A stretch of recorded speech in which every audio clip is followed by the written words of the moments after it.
हमारे भोलेनाथ चौथे दिन आते हैं। ठाकुर जी का जब जन्म होता है उससे वो चौथे दिन आते हैं।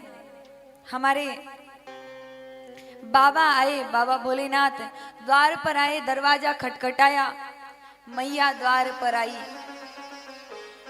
भगवान भोलेनाथ को देखती हैं तो वो सोचती हैं कि कुछ लेने वाले आए होंगे, तो अंदर से जाती हैं और भर के परात कुछ दान करने के लिए लेकर चली आती हैं। तो बाबा कहते हैं कि मैया मैया आना चाहिए, मैं दान लेवे को ना आयो। तो मैया ने बोली कहा लेवे आयो? बोली मैया मैं बहुत दूर से आयो हूं।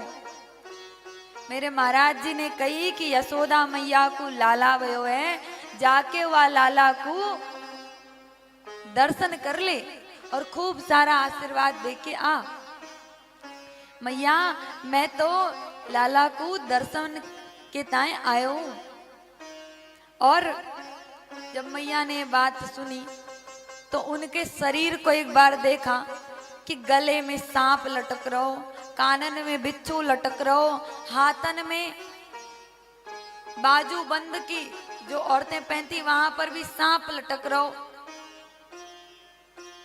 कमर में उन्होंने बागंबर धारण किया हुआ, सर पे इतनी जटा। मैया ने कहो बाबा तो ये देख को तो मोय डर लग रहा है, मेरे छोटू सो लाला वह तो ये देखोगो तो वह तो डर के मारे न जाने का हालत होगी, मैं दर्शन ना करवाऊंगी। मैं 80 वर्ष की तो को देख के मोय डर लग रहा है, मैं दर्शन ना करवा रही। बाबा ने कहा अरे मैया थोड़ी सी दर्शन करवा दे, ऐसे जिद नहीं करते, अरे मैया दर्शन करवा दे लाला को। तब हमारे जब बार बार भगवान भोलेनाथ प्रार्थना करते हैं तब मैया कहती हैं देख बाबा मैं दर्शन वर्शन तो ना करवा रही।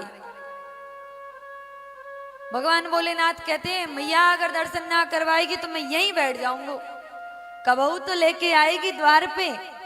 तो मैया ने कहा मेरे तो घर में कई द्वार हैं, मैं या द्वार से कबहू लाला को लाऊंगी नहीं, कबहू ना दर्शन करवाऊंगी, मैं दूसरे द्वार से लेकर जाऊंगी लाला को।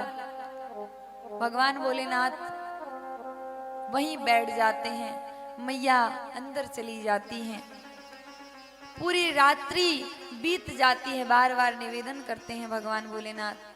तब हमारे बाल कृष्ण लाल कहते हैं कि बाबा बहुत जल्दी आ गए, थोड़ा मैं बड़ा हो जाता तो मैं कुछ बोल सकता था, मैं कुछ कर सकता था, अरे कुछ नहीं तो दौड़ के बाहर ही आ जाता, पर मैं इतना छोटा सा हूं, मैं अभी तो कुछ कर ही नहीं सकता।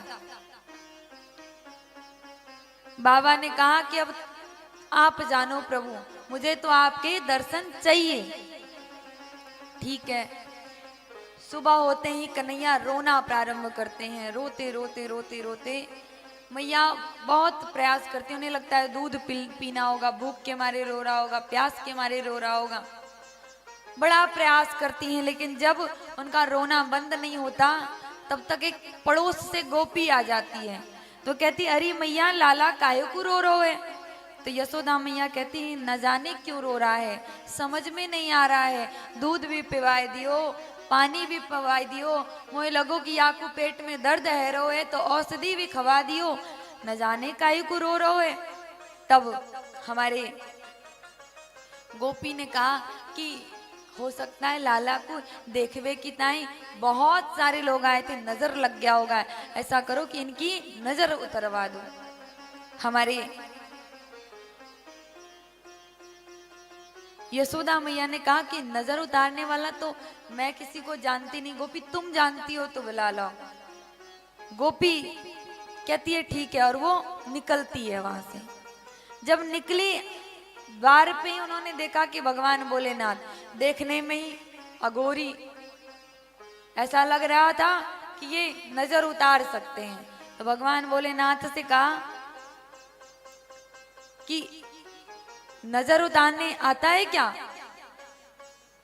भगवान भोलेनाथ बोले कि डिपेंड करता है कि नजर किसे उतरवाना है।